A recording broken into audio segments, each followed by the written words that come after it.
जब विपरीत परिस्थितियाँ आती हैं तो अनेक जटिल समस्याएं लेकर के आती हैं। जब कभी भी पारिवारिक जीवन में, सामाजिक जीवन में, राष्ट्रीय स्तर पर, अंतर्राष्ट्रीय स्तर पर विपरीत परिस्थितियां आई हैं तो आपने देखा होगा कि अनेक विपरीत परिस्थितियों ने जन्म लिए हैं। अनेक ऐसी घटनाएं, समस्याएं आती चली जाती है कि व्यक्ति यदि गहराई से सोचे और उनका अध्ययन करे तो मालूम पड़ेगा कि उसमें कितनी जटिलता और इनको किस तरीके से सुलझाया जाना चाहिए।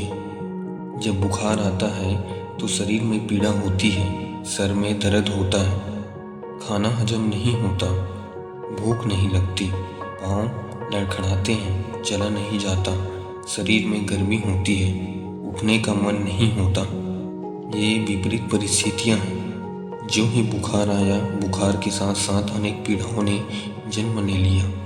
इसी तरीके से जो विपरीत परिस्थितियाँ आती हैं उनके साथ साथ अनेक जटिल परिस्थितियाँ जन्म लेती हैं।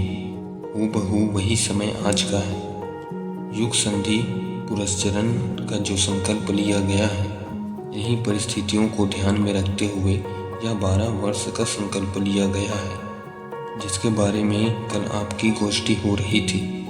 मैंने आपसे निवेदन किया था कि महाभारत में कृष्ण ने यदि अर्जुन को नहीं झकझोरा होता और यह नहीं कहा होता कि उठो, हमारे देश की, काल की और राष्ट्र की यह विषम परिस्थितियां हैं, आपको उठना चाहिए।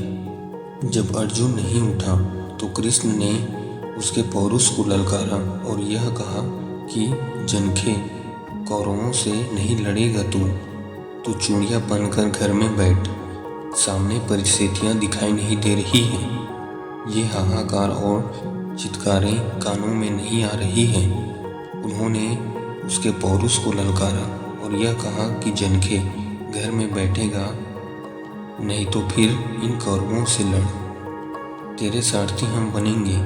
कृष्ण ने जब यह आवाज़ उठाई तो अर्जुन लड़ने के लिए विवश हो गया। उसको लड़ना पड़ा और लड़ना चाहिए।